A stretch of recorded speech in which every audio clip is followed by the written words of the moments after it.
जब हम प्रार्थना करने की जगह जा रहे थे तो हमें एक दासी मिली जिसमें भाभी कहने वाली आत्मा थी, और भाभी कहने से वो अपने स्वामियों के लिए बहुत कुछ कमा लाती थी।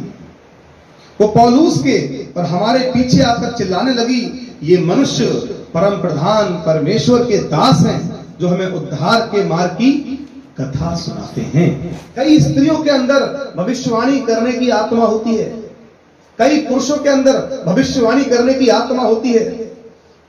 आज संसार में बहुत से लोग आपका हाथ देखकर आपका भविष्य बता सकते हैं। आज संसार में कई बाबा, कई और अन्य जाति के लोग आपके हाथों की रेखाएं, आपके माथे की रेखाएं, यहां तक कि आपके पैरों की रेखाएं देखकर भी भविष्य बताते हैं।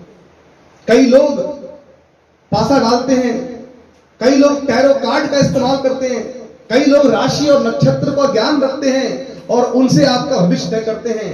कई लोग कुंडलियां बनाते हैं, कई लोग अलग अलग प्रकार से आपके भविष्य को बताने का प्रयास करते हैं। तंत्र मंत्र के माध्यम से, आपके ग्रह नक्षत्र, आपके जादू टोना के माध्यम से तमाम प्रकार से आपकी जिंदगी में बहार लाने के लिए प्रयास करते हैं, कोशिश करते हैं, आपके बिगड़े हुए काम बनाने का दावा करते हैं। लेकिन मैं आपको बताना चाहता हूं, यहां पर भी एक ऐसी ही घटना यहां पर हो रही है। एक स्त्री है जो लोगों का भविष्य बताया करती थी और लोग दिन भर उसके पास आया करते थे और वो सबसे पैसे लिया करती थी, लाइए इतने रुपए और मैं बताऊंगी कि 10 दिन बाद तुम्हारे साथ कौन सी घटना घटेगी, तुम्हारे घर में कौन से बच्चे का जन्म होने जा रहा है, तुम्हें जॉब मिलेगी या नहीं मिलेगी, तुम्हारे घर में चोरी किसने की। वो ऐसी बहुत सारी बातें लोगों के सामने खोला करती थी और लोग उसका बड़ा आदर करते थे। और जो उसके घर के लोग थे, जो उसका स्वामी था, जिन कामों में लगाया था उसने, वो बहुत सारे पैसे कमाकर रोज उनको दिया करती थी। कितने खुश होंगे वो लोग, उस नगर के लोग कितना आदर करते होंगे उसका, ये तो बहुत अच्छी स्त्री है। लेकिन उनको नहीं मालूम था ये काम कौन सी सामर्थ्य से हो रहा है। 2 प्रकार की सामर्थ्य है संसार में, भविष्य बताने के लिए, अपने काम करने के लिए 2 प्रकार की सामर्थ्य है। एक सर्वशक्तिमान परमेश्वर की सामर्थ्य, एक शैतान की ताकत, जिसके माध्यम से लोग चिन्ह चमत्कार दिखाते हैं, भविष्य बताते हैं। शैतानी ताकतें, दुष्ट आत्माओं की सहायता से भी ये काम किया जाता है। लोग 5-10 रुपए में आपका भविष्य बता सकते हैं, पता है आपको। गली गली घूमने वाले भी लोग भी आपके रेखाएं देखकर आपको कुछ बातें बता सकते हैं। लेकिन मैं आपको बताना चाहता हूं, परमेश्वर प्रभु यीशु मसीह की सामर्थ्य के आगे कोई सामर्थ्य नहीं चलती। आपके पास अधिकार है कि आप ऐसे लोगों के काम को ठप कर सकते हैं, आप दुष्ट आत्माओं को बांध सकते हैं, उन्हें निकाल सकते हैं। ऐसा कलाम ने हमें अधिकार दिया हुआ है। आइए देखते हैं यहां पर क्या होता है। और भाभी कहने से वो अपने स्वामियों के लिए बहुत कुछ कमा लाती थी। वो पौलुस के और हमारे पीछे आकर चिल्लाने लगी, ये मनुष्य परम प्रधान परमेश्वर के दास हैं जो हमें उद्धार के मार्ग की कथा सुनाते हैं। अब दुष्ट आत्माएं भी पहचानती हैं कि ये परमेश्वर का भक्त है। यहां जो आत्मा उसके अंदर थी, जो भविष्य बताने वाली आत्मा थी, उसने जैसे ही पौलुस को और उसके साथियों को देखा, तुरंत पहचान लिया, अरे ये तो प्रभु यीशु मसीह के नाम से प्रचारक हैं, ये तो सचमुच उद्धार का मार्ग चुनने वाले लोग हैं, उद्धार के मार्ग की कथा सुनाने वाले लोग हैं। क्योंकि इस दुष्ट आत्माएं भी परमेश्वर के लोगों को पहचानती हैं। और लिखा यहां पर कि वो उद्धार के मार्ग की कथा हमें सुनाते हैं। पौलुस और उसके साथी क्या कर रहे थे? परमेश्वर का वचन जगह जगह सुना रहे थे। अब ध्यान से सुनिए, ये समझने वाली बात है। दुष्ट आत्माएं भी आपके विषय में जानती हैं कौन कितना सामर्थी है, कौन कितना पावरफुल है। परमेश्वर बिल्कुल अंदर से जांचता है हमें। वैसे ही दुष्ट आत्माएं भी दूर से देखकर पहचान लेती हैं ये परमेश्वर का दास है या नहीं। वो जानती हैं आपकी प्रार्थनाएं दिखावटी हैं या सचमुच आप प्रार्थना करने वाले हैं। आपके मन में क्या चल रहा है, दुष्ट आत्माएं भी पहचान लेती हैं। दुष्ट आत्माएं भी भविष्य बताती हैं। आपको देखकर दुष्ट आत्माएं पहचान जाएंगी तुम्हारे अंदर कौन कौन सी गलतियां और पाप चल रहे हैं, कौन कौन से कुकर्म तुम करके आए हो, दुष्ट आत्माएं भी जानती हैं। एक बार ऐसी ही घटना सेम हुई।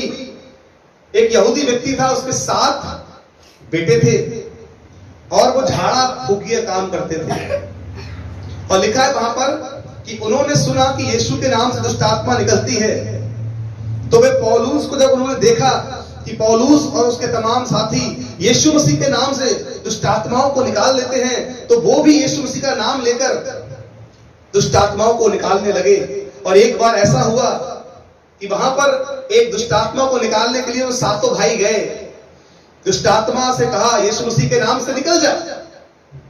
दुष्ट आत्मा ने उनसे पूछा, यीशु को तो जानती हूं, पौलुस को भी जानती हूं, तू कौन है? वो घबरा गए क्योंकि दुष्ट आत्मा से बात करने के लिए उनके पास सामर्थ्य नहीं था, वो अधिकार नहीं रखते थे, यीशु मसीह का वरदान उनको मिला हुआ नहीं था, वो चेले नहीं थे, बैप्टाइज नहीं थे वो यीशु मसीह के नाम से, यहूदी थे केवल। और उनको लगा हम भी ये काम कर सकते हैं। पता है आपको क्या हुआ? वहां पर दुष्ट आत्मा ने लपक कर उन पे कब्जा कर लिया, उन पे सवार हो गई और 7 के 7 भाइयों के कपड़े फाड़ दिए, उनको नंगा दौड़ाया पूरे में, उन्हें जान छुड़ाकर भागना पड़ा वहां से। ये बहुत बुरा हिस्सा उनके साथ हुआ, क्योंकि जब अधिकार आपके पास नहीं है आप उससे लड़ नहीं सकते। कई जगहों पर जब हम प्रार्थनाएं करने जाते हैं, बड़ी बड़ी भयानक दुष्ट आत्माओं से हमारा पाला पड़ जाता है। और बड़े दुख की बात आपको बताएं, कई बार ऐसे घरों में जाते हैं जब उनको लगता है भाई साहब ने किया ही किया है, छोटी सी दुआई तो कर दी है, पादी साहब ने क्या किया है, प्रार्थनाएं तो कर दी है, लेकिन मैं आपको बताना चाहता हूं ये जिंदगी और मौत का सवाल होता है। उस वक्त आपकी जंग बदरूहों से होती है, दुष्टता की आत्मिक संसार से होती है। उस वक्त अगर कोई पास्टर या प्रचारक कमजोर है विश्वास में या अपने जीवन में वो गलत रास्ते पर है और वो भूल से उद्धार को प्राप्त करके और मुकर चुका है रास्ते से, अगर वो ऐसे में हाथ धर दे उन पर, तो दुष्ट आत्माएं उसे छोड़ेंगी नहीं, क्योंकि दुष्ट आत्माएं परख लेती हैं कि कौन कितने पानी में है, कितनी तुम्हारे अंदर पावर है, कितनी तुम्हारे अंदर भरपूरी है आत्मा की।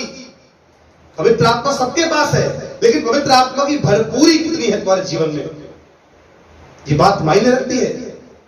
यहां पर ये दुष्ट आत्मा जो देख रही है पौलुस को और उसके साथियों को, तुरंत उसने देख कर बता दिया ये वे हैं जो हमें उद्धार की कथा सुनाते हैं।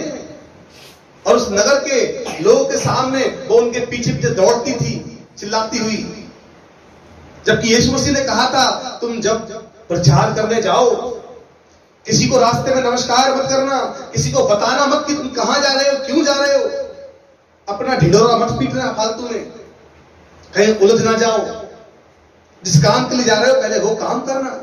और इसीलिए ये नहीं चाहते थे कि नगर के बाकी लोग फालतू में बहसबाजी करें, फालतू में ये अपना समय बर्बाद करें, किसी के सामने दिखावा करने की कोशिश नहीं करते थे।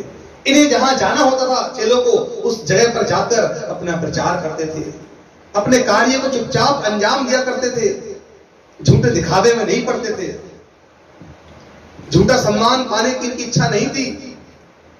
लेकिन वो स्त्री इनका भेद खोल रही थी, वो स्त्री दौड़ दौड़ कर उनके पीछे जाती और इनके बारे में लोगों को समझाती। समझाने से मतलब है कि वो उसका भेद प्रकट कर रही थी। और इसलिए जब रोज रोज उसने ऐसा किया, कई बार देखा है वो बहुत दिन तक ऐसा ही करती रही, परंतु पौलुस दुखी हुआ और मुड़कर उस आत्मा से कहा मैं तुझे यीशु मसीह के नाम से आज्ञा देता हूं, उसमें से निकल जा। और वो उसी घड़ी निकल गई। हालेलुया। उसी घड़ी वो आत्मा उसमें से निकल गई। मुझे बताएं, अगर एक व्यक्ति सामर्थी है और दूसरा निर्बल है, तो क्या निर्बल व्यक्ति सामर्थी व्यक्ति से लड़ सके, जीत सकता है? क्या वो उसके घर पे कब्जा कर सकता है? क्या वो उसे कहीं हरा सकता है? नहीं। अगर पौलुस निर्बल होता, अगर पौलुस का आत्मा उससे कमजोर होता और वो दुष्ट आत्मा सचमुच ताकतवर होता, तो क्या पौलुस उसे निकाल पाता? क्योंकि परमेश्वर की सामर्थ हर दुष्ट आत्मा की शक्ति से बड़ी है। क्योंकि हमारे पास जो है वो इस संसार से बड़ा है। कलाम में लिखा है जो बाहर के लोग हैं, जो इनके पास शक्तियां हैं, ताकतें हैं, जो तुम्हारे अंदर रहता है वो उनसे बड़ा है। जो हमारे अंदर रहता है, पहला कुरिन्थियों 3:16 में लिखा है तुम्हारा देह परमेश्वर का मंदिर है और परमेश्वर का आत्मा तुम में वास करता है, जो इसे नाश करेगा उसे मैं नाश करूंगा। इसलिए यहां जो हमारे अंदर रहता है वो कौन है? प्रभु यीशु मसीह का आत्मा, पवित्र आत्मा हमारे अंदर, पिता परमेश्वर का आत्मा हमारे अंदर रहता है और कोई भी दुनिया का ताकत उस आत्मा का सामना नहीं कर सकती। कोई भी दुनिया की ताकत आपका मुकाबला नहीं कर सकता। कोई भी जादू टोना, कोई तंत्र मंत्र, किसी प्रकार की भविष्य बताने वाली आत्मा आपका सामना नहीं कर सकती। हर एक विश्वासी का ये चिन्ह है। मरकुस 16:17 में लिखा है विश्वास करने वालों में चिन्ह होंगे, मेरे नाम से दुष्ट आत्माओं को निकालेंगे। और यहां वही हुआ। ये दुष्ट आत्मा जो भविष्य बताने वाली आत्मा थी, इसको पौलुस ने कहा और वो तुरंत निकल गया। सोच कर देखिए कितनी बड़ी बात है। जो भविष्य बताकर अपने लिए पैसे कमा रही थी, वो 1 मिनट में आत्मा उसके अंदर से निकल गया। अब वो खाली है, अब वो किसी का भविष्य बता नहीं सकती। अब वो औरत एक आम औरत बन गई।